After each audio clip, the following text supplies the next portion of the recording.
Muy buenos días, hermanos. Abran sus Biblias, por favor, en Apocalipsis, capítulo 9, versículo 20, segunda parte. Continuamos en esta mañana nuestro estudio de este libro que nos está resultando muy apasionante, con un eslogan base de interpretación: Jesucristo, Cordero Vencedor. Si seguimos la línea de ver a Cristo en las Escrituras y ver su pacto eterno de redención, difícilmente nos vamos a salir de ese eje temático y de esa verdad central que es Cristo en la Escritura. Si nos distraemos por las imágenes y los símbolos, probablemente terminamos lejos del propósito central del libro, que es mostrarnos la gloria de la redención y la síntesis o la consumación plena del pacto eterno. Apocalipsis capítulo 9, versículo 20 dice: y los otros hombres que no fueron muertos con estas plagas, ni aun así se arrepintieron de las obras de sus manos, ni dejaron de adorar a los demonios, a las imágenes de oro, de plata, de bronce, de piedra y de madera, las cuales no pueden ver, ni oír, ni andar. Vamos a analizar en esta mañana la segunda parte del versículo 20, que tiene que ver con donde continúa diciendo: ni dejaron de adorar a los demonios, a las imágenes que no pueden ver ni oír. Queridos hermanos, el libro de Apocalipsis es un libro que nos muestra con muchas evidencias la justicia eterna de Dios. Y nos muestra de manera muy clara que la justicia eterna de Dios tiene un propósito, y es exaltar a Cristo. Exaltar a Cristo y mostrar el pleno cumplimiento de todas las disposiciones del pacto. El capítulo 9, hemos dicho, y la segunda serie, que es la serie de las trompetas, nos va a hablar específicamente de la justicia de Dios que viene en diferentes épocas de la historia a los hombres sobre la tierra. Es decir, son los juicios sucesivos que han venido sobre la creación y sobre los hombres a partir del pecado en Génesis 3. Eso ya lo tenemos claro. Estamos en el segundo ay, que es la sexta trompeta. Un ay terrible que tiene que ver con 3 plagas destructivas y con el anuncio anticipado del juicio eterno: fuego, humo y azufre, donde irán a parar eternamente aquellos que no se arrepientan. El versículo o los versículos finales del capítulo 9 nos dice: ni aún así se arrepintieron. Es decir, estamos ante una descripción cruda, dramática, primero de los juicios de Dios, que son severos, que son potentes, que son terroríficos y devastadores, pero por su parte estamos también ante una descripción muy cruda, muy evidente de la rebelión del hombre. Pareciera que ante la justicia de Dios, que es tan clara y contundente, el hombre se endurece y se llena de mayor rebelión. Nosotros esperaríamos lo contrario, que ante la justicia de Dios, que es descrita con tanta firmeza y con tanta fortaleza, que los hombres se arrepintieran. Ese sería el final feliz de la película. Esa sería la parte clara y la parte aplicativa en términos pedagógicos, que si Dios es justo y severo y nos advierte de sus juicios y nos muestra sus juicios sucesivos, el hombre se arrepienta. Esperaríamos eso como resultado. Esperaríamos eso y todos estaríamos expectantes viendo que ese fuera como el epílogo de la historia. Pero el epílogo de la historia es muy dramático. Ni aún así se arrepintieron. ¿Qué es lo que nos muestra? La dureza del corazón humano. Nos muestra la rebelión del hombre. Nos muestra que el hombre, por más sufrimiento, por más plaga, por más advertencias y por más severidad que recaiga sobre él, no se va a arrepentir. ¿Por qué? Porque es rebelde, porque es obstinado. Y la Biblia nos va a decir cuál es el final para los que no se arrepienten: juicio y condenación. No hay otro final para ellos. Pero es interesante que la Escritura nos va a poner en 2 oportunidades en este final del capítulo que la razón por la cual no se arrepintieron no fue porque Dios no les dio su gracia, lo cual los haría excusados a ellos y culpabilizaría a Dios de la condenación. Si nosotros leemos así, decimos es que ellos no se arrepintieron porque Dios no les compartió su gracia, ¿quién es responsable de la condenación? Dios y ellos estarían sin excusa, lo cual no es correcto. Pero el texto lo que dice es ni aun ellos, es decir, siendo responsables, teniendo el deber, teniendo la capacidad, teniendo la ordenanza y teniendo las evidencias, no se arrepintieron. Es decir, son responsables de su dureza, son responsables de su rechazo al deber imperante del arrepentimiento. Pero la parte que nos corresponde hoy nos va a dar los cargos. Y llama mucho la atención que en justicia no se puede condenar a nadie si no hay cargos evidentes contra él. Recuerden que en la justicia ordinaria se dice que todos son inocentes hasta que se pueda demostrar su culpabilidad. Por eso en la justicia ordinaria y en los medios de comunicación siempre se habla de un presunto. ¿Se han escuchado? Siempre en los noticieros dice un presunto secuestrador, un presunto asesino, un presunto. ¿Por qué?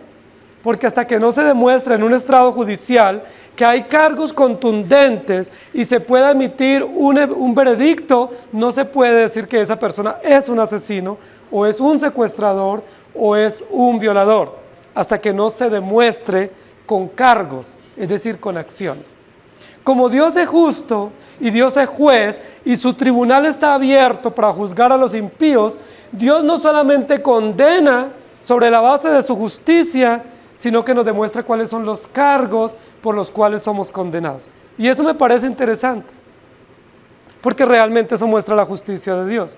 Dios no solamente dice, todos están condenados, lo pudiera hacer, porque Él es omnisciente y es soberano y tiene poder. ¿Y quién pudiera objetar esa determinación? Pero Él no solamente dice, todos están bajo pecado, todos están condenados, sino que comienza a describir los cargos. Es decir, las razones, los pecados específicos que en la historia, en el tiempo y en el espacio nosotros hemos cometido contra Dios. Y eso me parece supremamente interesante. Porque alguien pudiera decir ante la afirmación, todos son pecadores, alguien pudiera decir, ¿y cuáles son mis cargos? ¿O cuáles son los cargos que hay contra mí? ¿Cómo usted puede decir que yo soy pecador? ¿Cómo usted me puede testificar que yo he obrado mal contra ti? Pero como Dios es sabio, Él no solamente nos condena bajo la base de su justicia, sino que testifican unos cargos que vienen en contra nuestra, que son las actas de los decretos, que nos es contraria frente a Dios. ¿Cuál es la base de los cargos que Dios tiene contra nosotros? Alguien pudiera decir, depende. Depende, ¿cierto? Como vivimos en un mundo relativo, en un mundo subjetivo, en un mundo individualista, cualquiera decía, depende, pero no depende, hermanos queridos. La base de los cargos que están contra nosotros están condensados, están compendiados en la ley de Dios. No hay otra base escritural, legal, oficial, auténtica, sobre la cual se pueda juzgar a un hombre o una mujer sobre la tierra. La única base se llama la ley de Dios. Y la ley de Dios es eterna, y la ley de Dios es justa, y la ley de Dios es pública y oficial. Cuando nosotros vamos a la ley de Dios, que está resumida en Éxodo 20 o en Deuteronomio 7, dice, habló Jehová Dios estas palabras y dijo,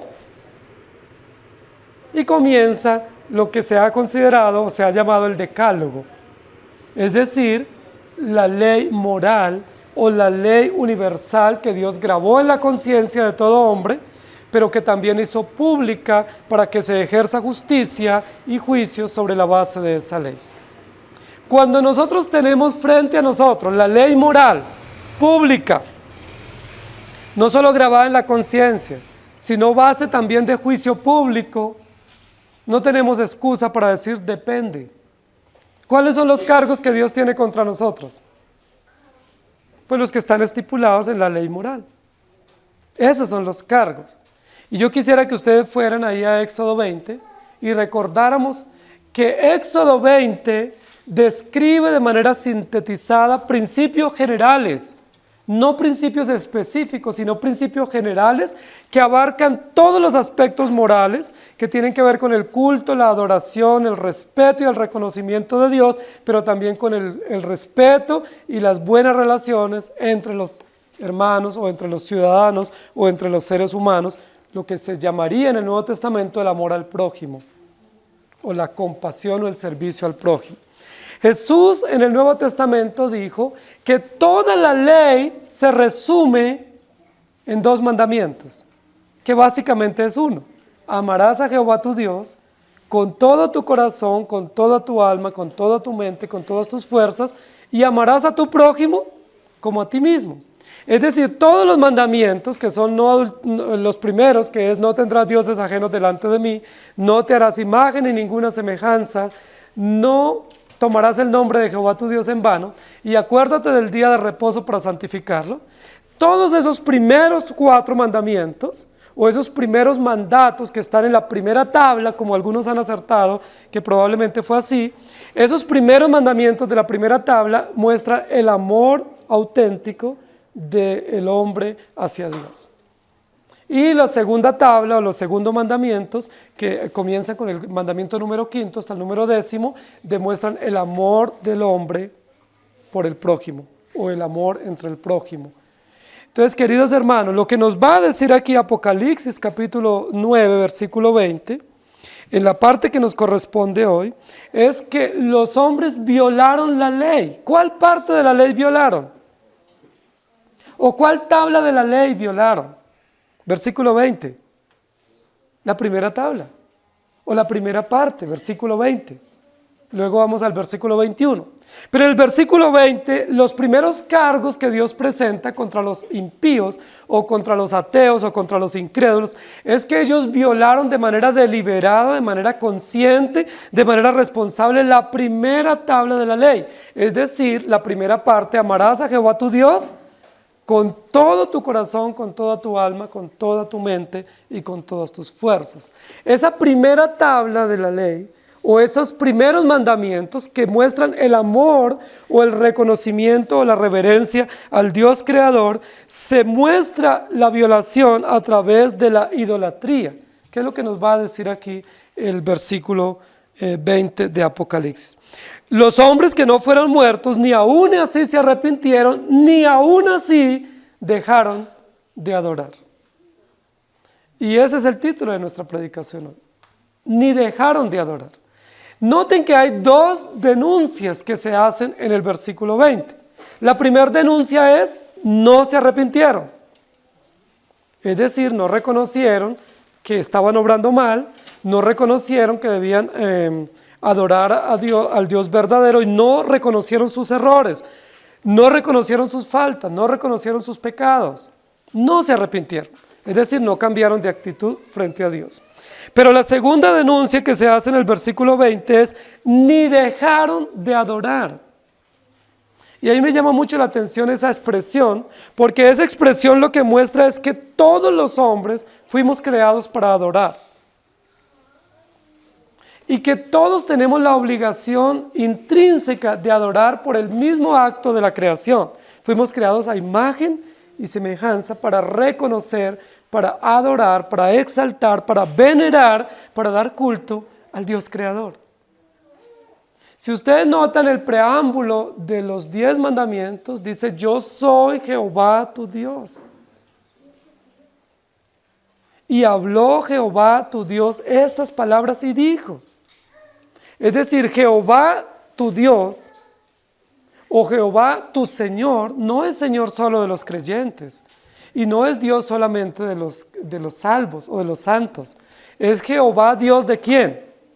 De los impíos también. Es Jehová Dios de los incrédulos. Por eso el preámbulo de los mandamientos dice: yo soy Jehová tu Dios. Es decir, Él es Dios de impíos y de creyentes, es Dios de justos y de injustos, es Dios de salvos y de incrédulos. Por eso la base del juicio es la ley. La base del juicio, si fuera la ley exclusiva para los creyentes, los incrédulos tendrían otros elementos de juicio y se podrían demostrar otros cargos contra ellos. Pero como la única base de juicio es la ley de Dios, será la misma que será abierta para juzgar a los creyentes y a los incrédulos. Por eso la primera demanda que se hace contra ellos, o los primeros cargos públicos en este juicio anticipado, es: ni dejaron de adorar. Y uno se pregunta, pero ¿cómo así? Si son incrédulos. Si ellos son incrédulos, ¿a quién tenían que adorar? Lo que está diciendo es, siempre ellos estuvieron adorando. Nunca dejaron de adorar. Miren lo interesante, es decir, están cumpliendo el propósito por el cual fueron creados. ¿Para qué fueron creados todos los hombres? Para adorar. Y ellos dicen, no dejaron de adorar. Es decir, están cumpliendo el propósito. Todo hombre, toda mujer, desde el momento en que es engendrado, debe cumplir el propósito por el cual fue creado y es para adorar. El tema aquí es que se está usando este cargo en contra de ellos como una expresión de juicio. Es decir, ellos debiendo adorar al Dios creador y al Dios redentor verdadero y único, no le adoraron y en consecuencia adoraron lo que no debían adorar. Pero todo el tiempo estuvieron adorando. Llama mucho la atención esta expresión, porque muchos de nosotros pensamos que los creyentes adoramos y los incrédulos no adoran. O que los creyentes rendimos culto a Dios y los ateos nunca rinden culto a nadie. Este texto dice todo lo contrario. Ahora, si los incrédulos no adoraran nunca a nadie, el problema sería de Dios. Es decir, que ontológicamente, por diseño de creación, ellos no tuvieran esa noción o esa información o ese destello de que su origen y su procedencia es un ser celestial y deben rendirle culto. ¿Me hago entender? Si ellos no adoraran, el problema sería que Dios no les dio esa información o ese deber o esa noción y entonces estarían excusados. No es que no adoramos porque no sabíamos. Pero el texto no dice que no adoraron, dice fue que nunca dejaron de adorar. Es decir, cumplieron el propósito. ¿Me hago entender? Estoy siendo un poco irónico. A veces suelo hacerlo. Nunca dejaron de adorar, lograron el propósito. ¿Para qué fueron creados? Para adorar, para rendir culto, para exaltar a la divinidad o a la deidad. Para eso fueron creados y el texto dice, ni dejaron o nunca dejaron de adorar. El problema no es esa expresión, el problema es lo que continúa después de esa expresión. Lo que está atestiguando la Escritura aquí es que todo hombre y toda mujer, llámese ateo, agnóstico, incrédulo, de cualquier idea, ideología religiosa, absolutamente todos fuimos creados con un único objetivo y es adorar. Y todos los hombres, sean ateos, incrédulos, idólatras, quien sea, todos tendremos que cumplir ese objetivo.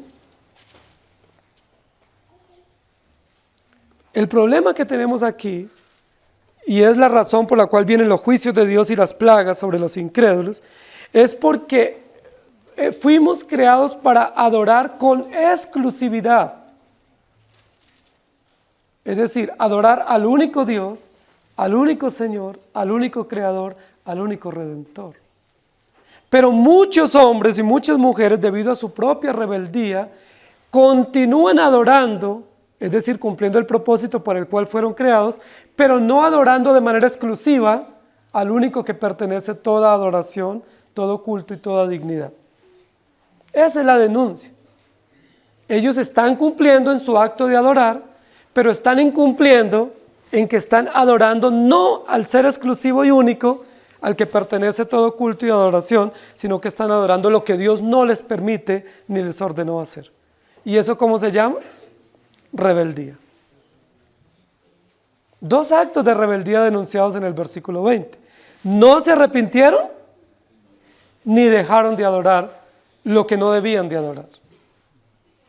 Ahora noten que también en la afirmación ni dejaron de adorar, ahí no dice no podían adorar, no dice no debían adorar, sino no dejaron de adorar.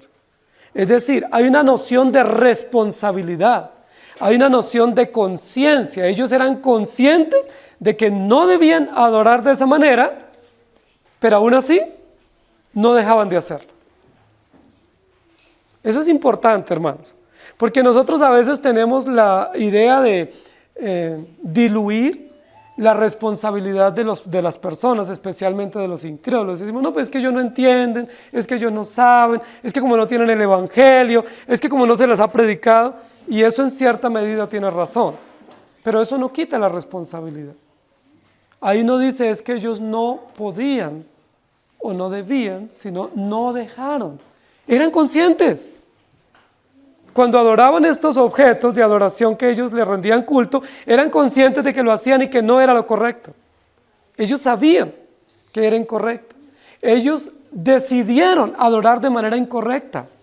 Y ellos decidieron permanecer en su adoración incorrecta, pese a que su misma conciencia les indicaba que no era adecuado ese acto de adoración. Pero ellos no dejaron de adorar. Es un cargo interesante, judicial contra ellos, por lo cual viene la ira de Dios sobre los incrédulos. Lo primero que va a decir el texto aquí es, ni dejaron de adorar a los demonios. Y eso es una denuncia muy fuerte. Es la primera vez en Apocalipsis que aparece una denuncia tan fuerte, directa, como un cargo punitivo contra los incrédulos. ¿A quiénes adoran los incrédulos? No lo estoy diciendo yo, lo dice la Escritura. Adoran a los demonios. Es una expresión terriblemente fuerte. Es una expresión muy contundente judicial. Los demonios es lo oscuro, lo perverso, lo adverso, lo antagónico. Los demonios es todo lo que se opone a Dios. Son aparentes deidades o aparentes divinidades, pero contrarias a la única divinidad o deidad que es el Dios verdadero.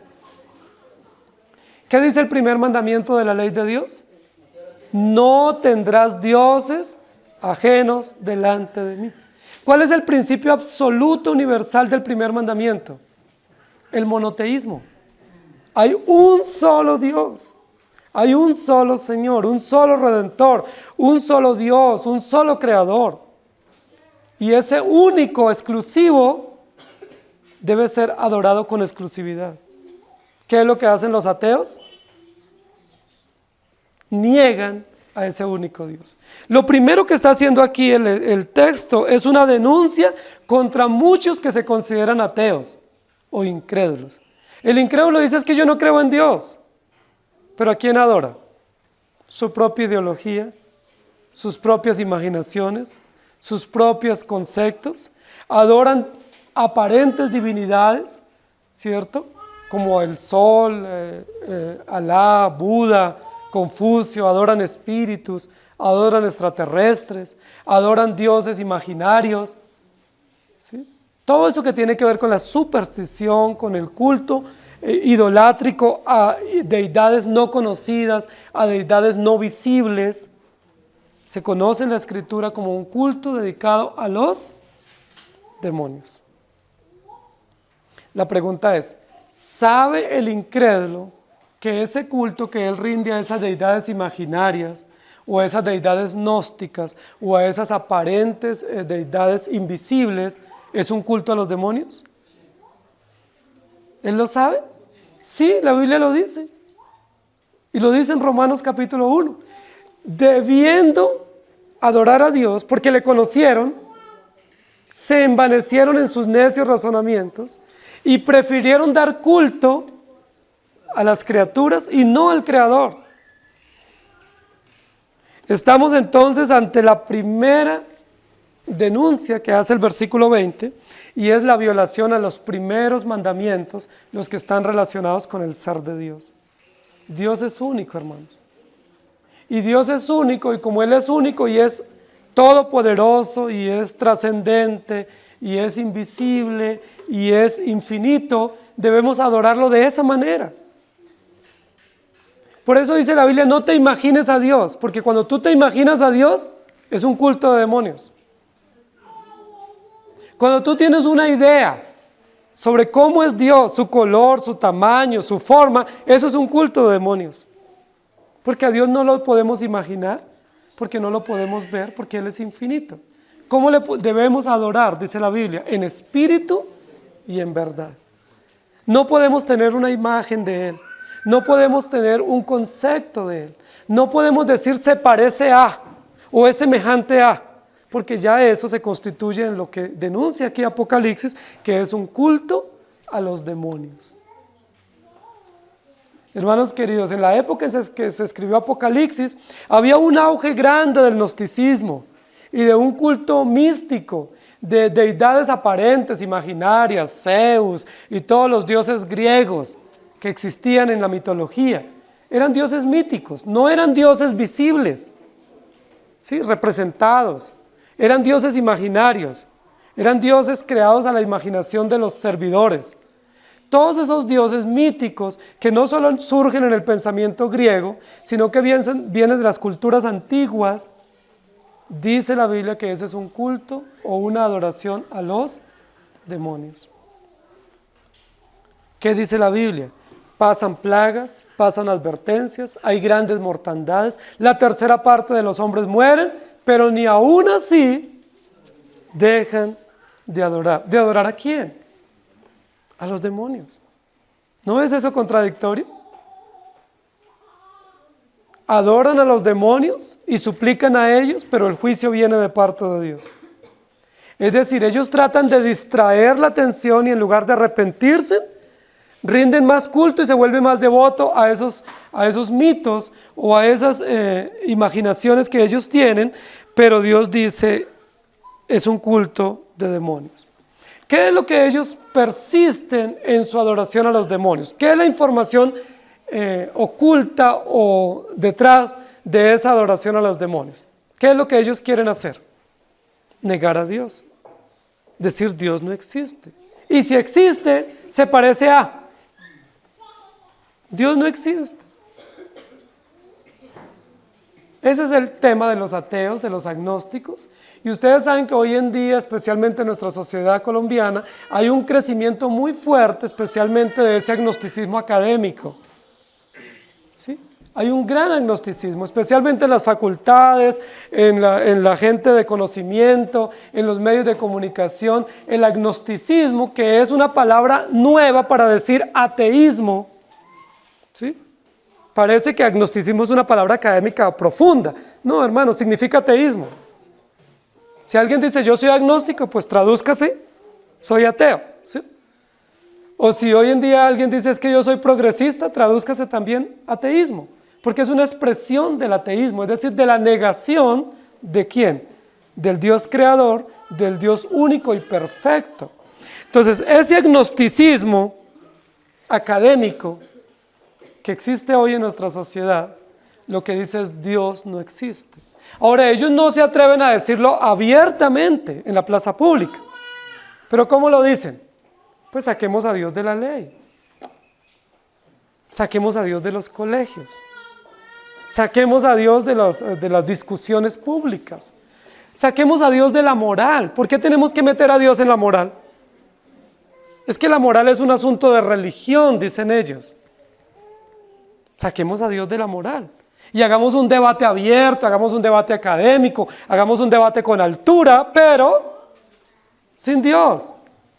Hermano, les pregunto, ¿es posible hacer un debate con altura, con profundidad, con trascendencia sin Dios? Es imposible. Es una locura. ¿Sí? Es toda una anarquía un debate sin Dios. Porque la academia sin Dios no existe, porque Dios es la base, la fuente de la sabiduría. El principio de la sabiduría es el temor a Jehová. Ni aún así dejaron de adorar. ¿A quién? A los demonios. Hermanos queridos, vivimos en una sociedad donde se precia de ser académica, ¿sí?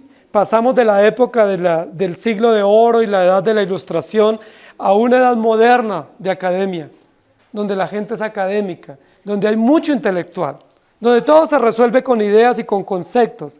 Pero sabía el hombre o sabe la sociedad que todo ese culto que ellos rinden a sus pensamientos, a sus ideas, a sus religiones, a sus principios, es un culto a los demonios.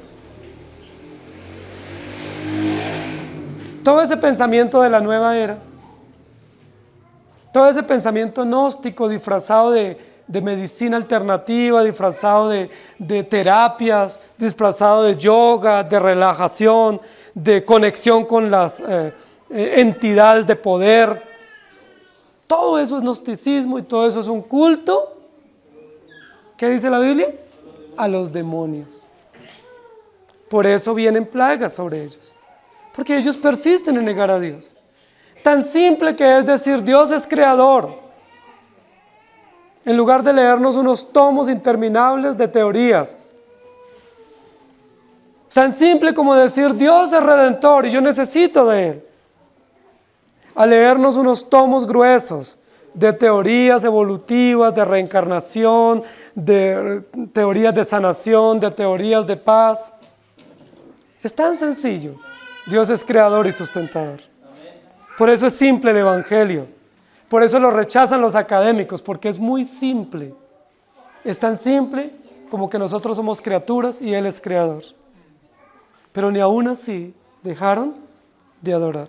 La segunda parte del texto dice, no solo que adoraron a los demonios, es decir, a los mitos, a las imaginaciones, a los espíritus invisibles, más grandes que ellos, que no los podían ver ni tocar, sino que ahora dice que se envanecieron en adoración a ídolos visibles,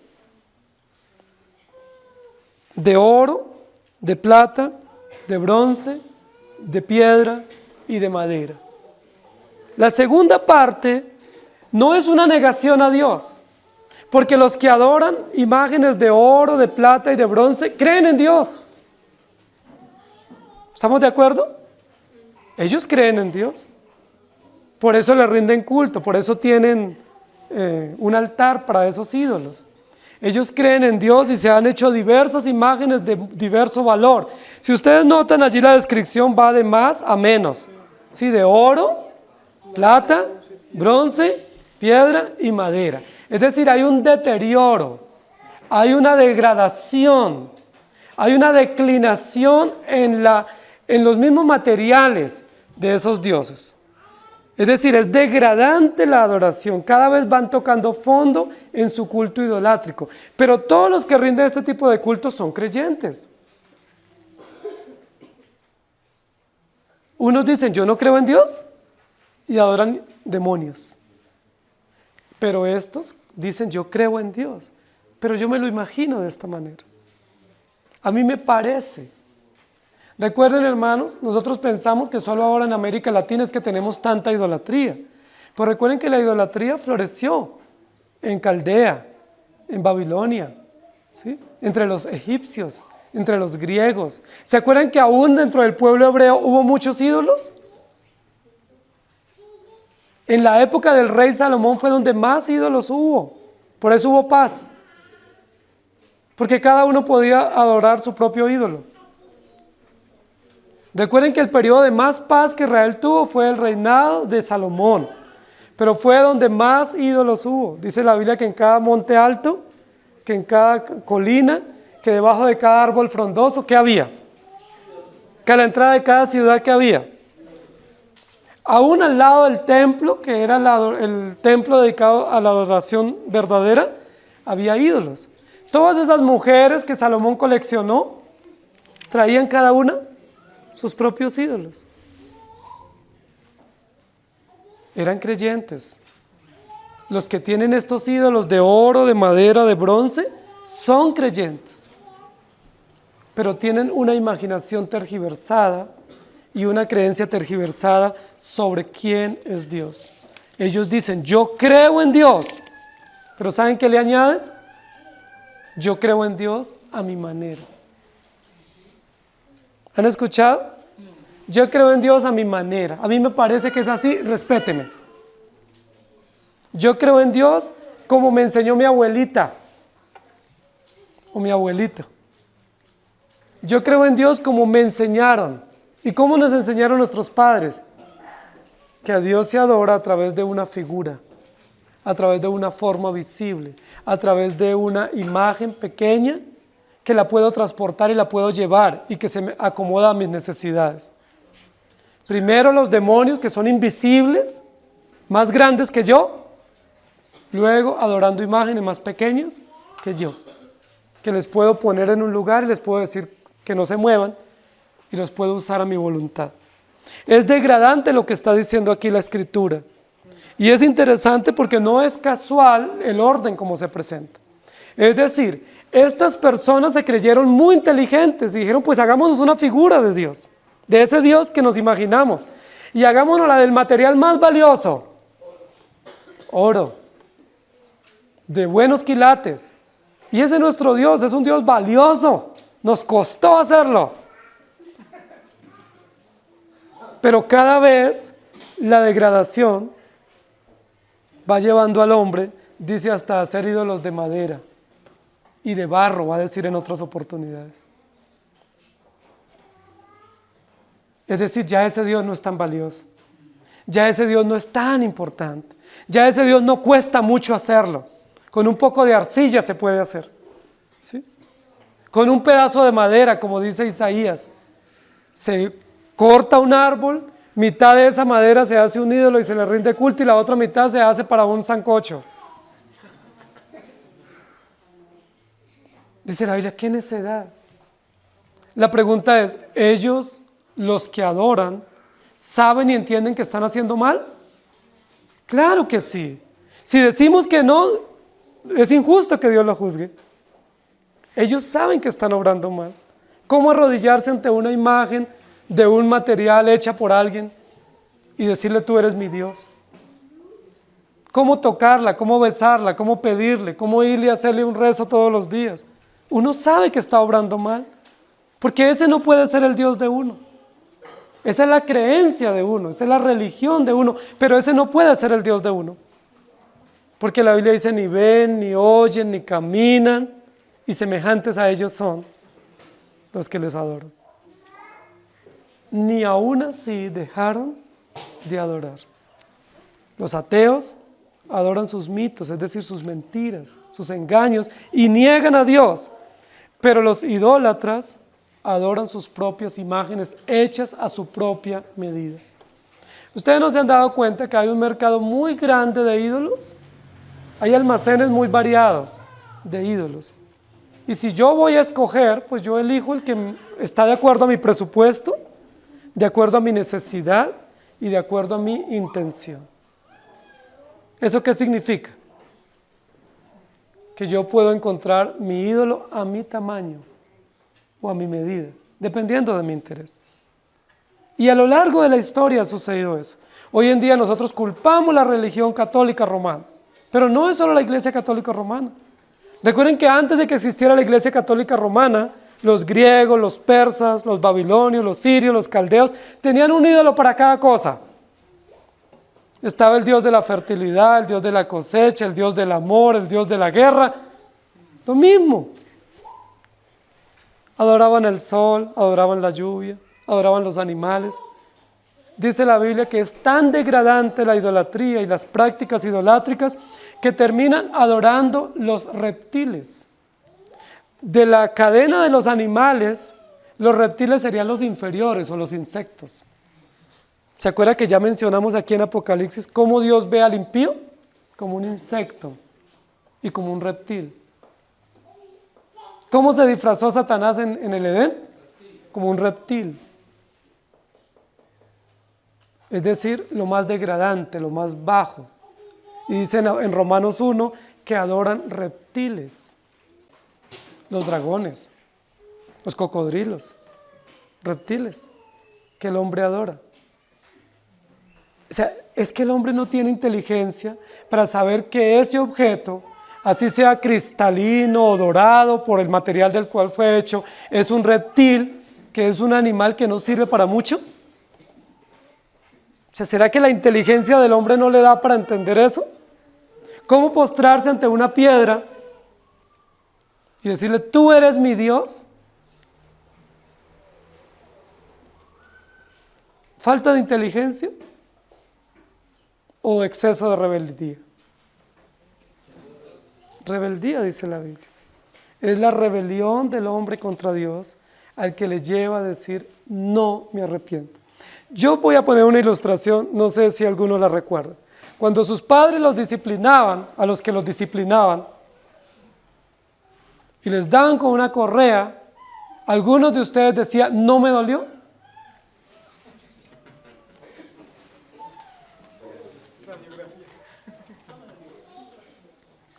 Y ese papá le daba más duro y decía, y no me dolió. Es eso lo que está diciendo acá. Dios nos disciplina o Dios trae juicio, ¿y qué dice el hombre? Pues no me arrepiento. No voy a cambiar. No voy a dejar de adorar. Y Dios dice, pero es que para eso es el juicio, para que se arrepienta. Pues no. Para que deje de adorar esos dioses falsos, porque yo soy poderoso. Ningún culto a esos demonios o a esos ídolos muertos hacía que la naturaleza, la lluvia y las inundaciones y el sol y la tierra no se movieran. El único que puede mover la tierra es Dios. El único que puede hacer que haya inundaciones y carestías y hambrunas, inundaciones es Dios. ¿Por qué no adoraban a Dios? Es decir, ni aún así se arrepentían. Cuando ustedes decían, no me dolió, ¿qué era lo que estaban mostrando en su corazón? ¿Que no les dolió? Claro que dolió. Sí dolía y quedaba la marca, pero ¿qué era lo que usted estaba diciendo? Yo soy rebelde. Yo soy rebelde. Cuando un hijo le dice al padre, no me dolió, lo que está diciendo es, me dolió, pero soy rebelde. Soy tan rebelde que no quiero reconocer que merecía esa disciplina y que esa disciplina fue dura y que debo reconocer mi falta. Entonces, en lugar de hacer eso, él lo resume diciendo, no me dolió. Eso hace el incrédulo. Y si él reacciona así y dice, no me dolió, no me arrepiento, es porque él es responsable. Es porque él tiene entendimiento. Es porque él sabe exactamente lo que Dios le está diciendo, pero no lo quiere hacer, ni lo va a hacer. No por falta de inteligencia, no por falta de evidencia, y no por falta de sufrimiento, sino porque tiene exceso de maldad y de perversión en su corazón. Como dice la Escritura, está vendido al pecado. Hermano, ¿no es mucho más inteligente decir, Señor, perdóname? Igual como un hijo cuando el padre o la madre lo está disciplinando, decir, sí, me equivoqué, perdóname, a que tengan que darle otra tuenda y otra y otra. O sea, ¿no es mucho más sencillo que él diga, sí, yo estoy obrando mal, soy rebelde, perdóneme, ayúdeme? Pero el incrédulo, dice la Biblia, viene la primera plaga, no se arrepiente. Viene la segunda, no se arrepiente. Y va la tercera, que es la vencida. ¿Y qué dice? No me dolió. Ni aún así, siendo que ya la tercera parte ha muerto, los que sobreviven no se arrepienten y no dejan de adorar. Hermanos, esto es terrible. Este es un cargo que Dios pone frente a nosotros, que va a ser la evidencia del juicio condenatorio contra los incrédulos. ¿Cómo atribuirle a Dios injusticia? Si Dios es justo y perfecto. Hizo todo perfectamente, hace salir el sol sobre buenos y malos, ha dado enseñanzas constantes de su existencia y de su justicia, ha grabado la ley en la conciencia de todo hombre para que se arrepienta, ha traído sufrimiento a lo largo de la historia para que hayan evidencias físicas notables y que el hombre se arrepienta, pero ni aún así se arrepiente. ¿Es Dios injusto? No, no hay injusticia en Dios, porque muchos cuando escuchan la Escritura dicen, no, es que Dios es injusto. No, Dios es justo, porque todo nos lo ha puesto para que tengamos la información correcta sobre Él y para que le adoremos, pero ni aún así lo hacemos porque somos rebeldes.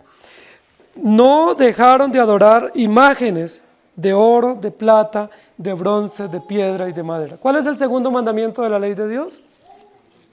No te harás imagen, ni ninguna, ni siquiera una semejanza de lo que está arriba en el cielo, ni abajo en la tierra, ni en las aguas debajo de la tierra. No te inclinarás a ellas, ni las adorarás, ni las honrarás, ni las venerarás. Porque algunos dicen, es que nosotros no adoramos, nosotros veneramos. Hermanos, adorar y venerar son sinónimos.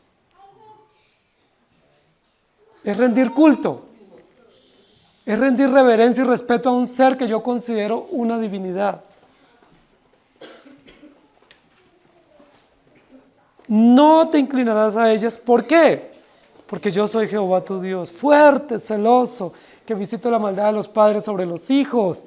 Es decir, no siguen la tradición de los abuelos, porque Dios visita a quienes siguen las tradiciones de los padres en sus idolatrías, porque solo a Jehová tu Dios adorarás y a Él solo servirás. ¿Se acuerdan que en varias oportunidades hubo hombres como Juan o Pedro que se arrodillaron ante ángeles? ¿Y se acuerdan qué le dijeron esos ángeles? Por favor, levántese, rápido, no te inclines hacia mí, yo no soy Dios. Adora a Dios, yo soy un mensajero, no te postres ante mí. No puedo aceptar, no puedo permitir que alguien me rinda a mí culto. Ustedes saben que nos estamos preparando en pocos días para un gran recibimiento en esta nación que propenderá por el aumento de la idolatría, ¿sí? Y que desarrollará más culto idolátrico en esta nación, y eso traerá más pobreza y miseria, porque las naciones idólatras cada vez son empobrecidas. Y nos estamos preparando para esas visitas donde se rendirá culto visible, donde se aceptará culto visible. La Biblia dice, no podemos aceptar ni rendir culto a hombres, ni que nos rindan culto a nosotros. ¿Sí? Cuando Juan se arrodilló ante el ángel lo levantó rápido. No, Señor, a mí no. Adora a Dios. No podemos hacerlo. La Escritura dice, no te harás imagen, ni ninguna imaginación, del tamaño que sea, de la figura que sea cuadrúpedo, sea volátil, sea humano, sea reptil, nada. Porque todas esas son cosas creadas para mostrar la gloria de Dios y para indicarnos que Dios creó todas las cosas, pero debemos adorar al Creador de todas las cosas. Ni aún así dejaron de adorar. ¿Y qué continúa diciendo el texto?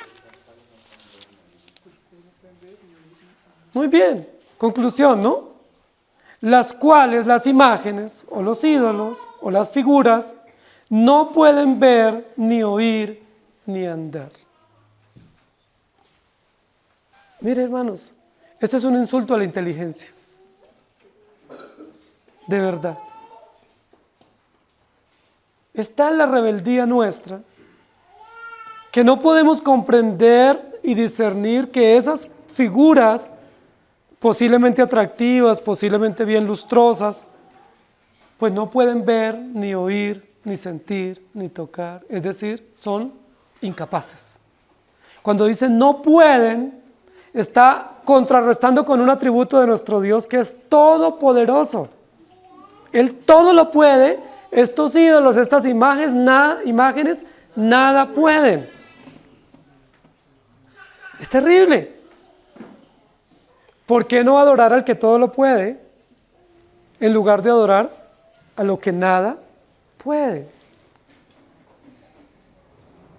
Por eso dice la Biblia que creyendo ser sabios se hicieron necios. Porque realmente es una torpeza de parte nuestra, de cualquiera de nosotros, que adore estos ídolos que no tienen esa capacidad. Por eso la Biblia nos dice que debemos adorar solamente al Señor. No lo vemos, no necesitamos verlo. Sabemos que Él es real. ¿Por qué lo sabemos? Porque en nuestra conciencia tenemos esa información.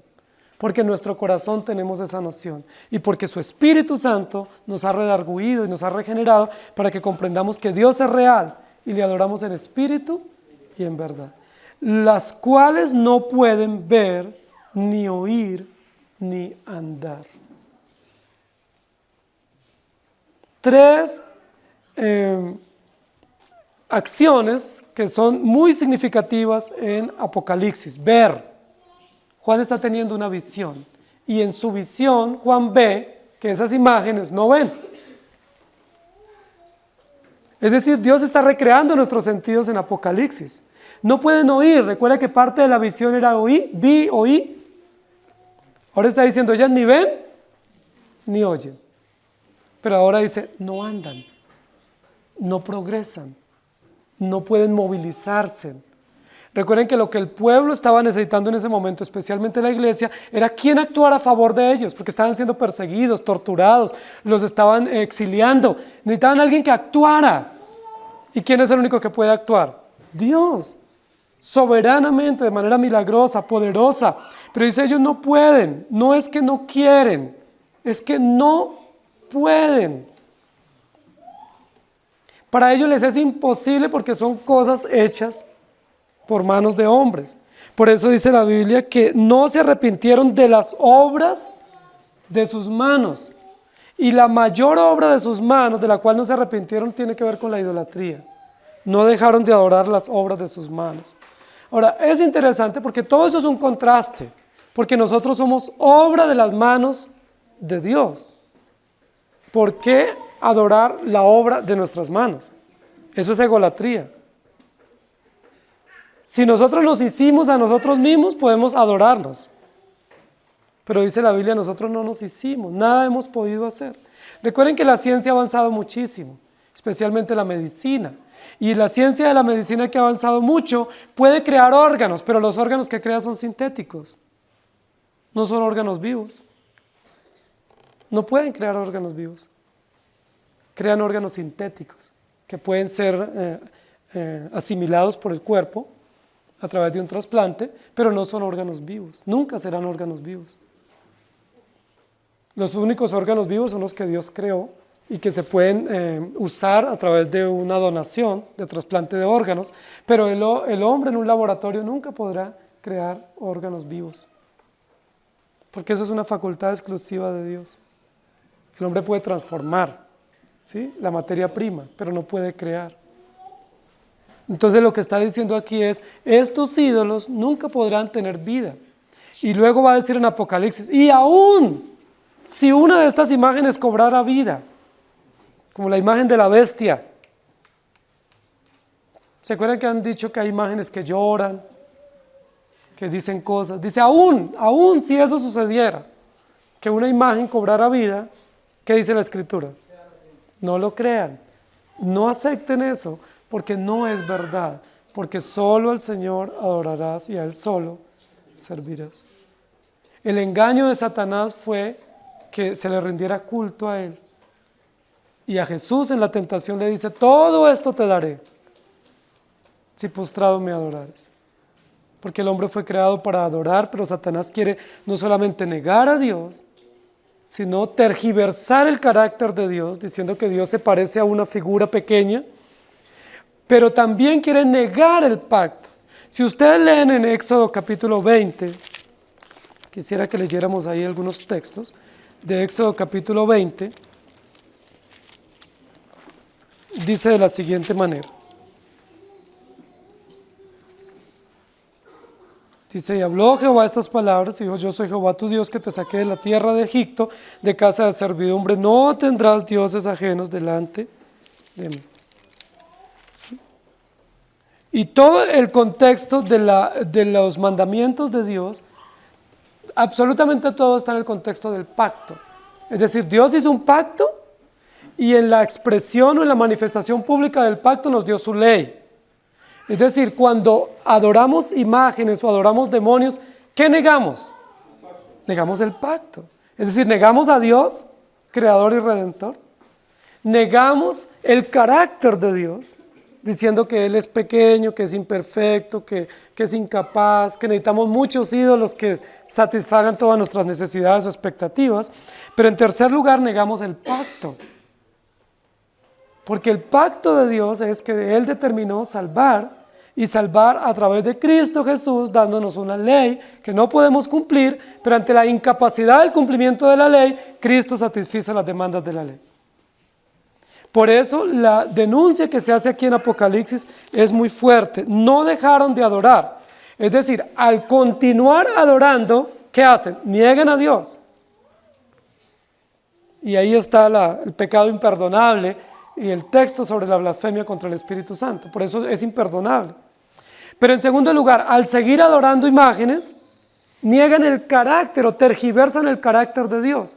Por eso para la mayoría de los seres humanos, Dios no es todopoderoso, Dios no es omnisciente, Dios no es infinito, Dios no es fiel, Dios no es justo. ¿Cómo es Dios? A mi tamaño. Sí. Y la gente dice, es que Él me entiende, ¿no? Sí, Diosito sabe cómo soy yo. Sí, Él me entiende. Él sabe, Él me lleva en la buena. Él me entiende, es decir, ese es el Dios que yo me creé. Es el Dios, y leo la Biblia, soy creyente, pero todo el entendimiento del carácter de Dios está reducido a unos ídolos. Es decir, no es el carácter perfecto, absoluto, suficiente, soberano de Dios en la vida y en la muerte. Y lo tercero que niegan estas personas ateas es el pacto. Es decir, no hay salvación. ¿Salvación de qué? ¿Arrepentimiento de qué? ¿Sí? ¿Usted de qué tiene que arrepentirse?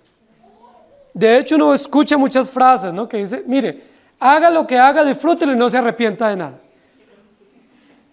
Arrepiéntase más bien de no haberlo hecho primero. ¿Lo han escuchado? La gente nos dice eso. Mire, uno tiene que arrepentirse de lo que deja de hacer. Haga lo que se le venga en gana, disfrútelo, tranquilo, cumple todos los placeres y los antojos, no se arrepienta de nada. Eso nos dice el ateísmo porque niega el pacto, es decir, niega que hay un proyecto, que hay un plan y que ese plan es la salvación. ¿Salvación de qué? Del perdón de nuestros pecados y de la condenación eterna. Por eso el texto continúa diciendo no se arrepintieron, es decir, niegan el pacto. Niegan que hay un plan de salvación y no se arrepintieron porque estos ídolos a los cuales ellos sirven y a los cuales rinden culto son ídolos incapaces de hacer algo por ellos. Queridos hermanos, nosotros también adoramos estos ídolos por mucho tiempo. Dice la Biblia que estuvimos envanecidos y estuvimos entenebrecidos y que corríamos detrás de estos ídolos, lo hicimos. Aún así Dios tuvo misericordia de nosotros. Y gracias por el Evangelio, porque aunque nosotros tampoco nos arrepentimos y tampoco dejamos de adorar, ¿qué hizo el Evangelio? ¿Qué hizo el Espíritu Santo? Produjo lo que se llama en la doctrina la regeneración o el nuevo nacimiento y nos dio vida estando muertos en delitos y pecados. ¿O alguno de ustedes por cuenta propia abandonó esos ídolos y volvió al Dios verdadero? ¿Alguno de ustedes un día se levantó así con una neurona más y dijo, bueno pues, oye, ¿verdad? Esto ni camina, mire, se llena de polvo todos los días, tengo que limpiarlo. Oye, yo creo que esto no es.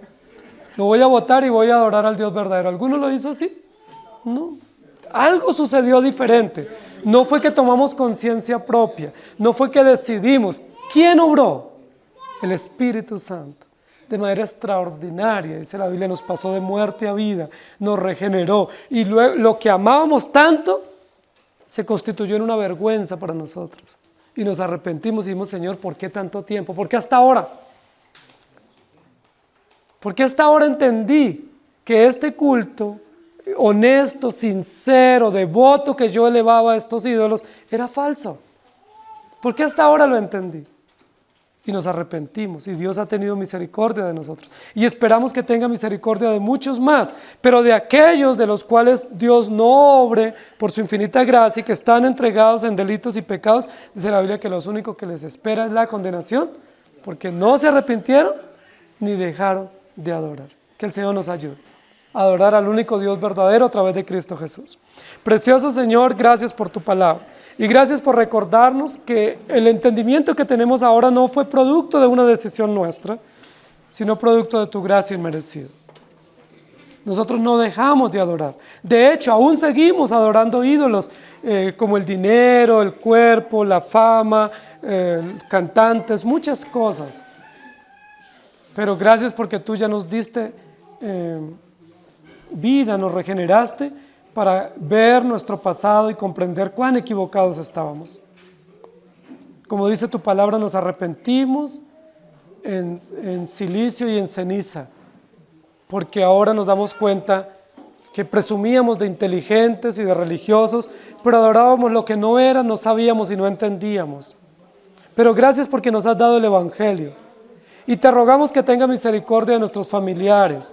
Te rogamos que tenga misericordia de nuestros amigos, que aún con mucha sinceridad y con mucho devoto y con devoción y con mucha entrega, rinden culto a cosas que no es y que no son. Perdónales, Señor, alúmbrale los ojos de su entendimiento. Ponle, Señor, ante ellos tu gracia, para que ellos se arrepientan. Señor, y gracias porque a nosotros ya nos diste ese entendimiento. No nos dejes volver atrás, no nos dejes regresar a esos cultos muertos. Manténnos firmes en la verdad, pero llénanos de compasión por aquellos que aún están en esos cultos. Llénanos de compasión, de respeto y de misericordia, que es la misericordia tuya, como la que has tenido para nosotros, para presentarles el Evangelio y amarles con gracia, con compasión y con esperanza. Todos nosotros aquí tenemos familia en estas posturas, tanto gnósticas o agnósticas como idolátricas. Danos, Señor, la oportunidad de orar por ellos y de compartirles el Evangelio, presentándoles la verdad como es, pero llena de gracia, llena de esperanza, llena de oportunidades que no son las nuestras, sino las que tú das por gracia para aquellos a quienes tú llamas al Evangelio. Gracias te damos, Señor, por tu justicia y por darnos a comprender tu Evangelio. En Cristo Jesús. Amén. Señor les bendiga, hermanos.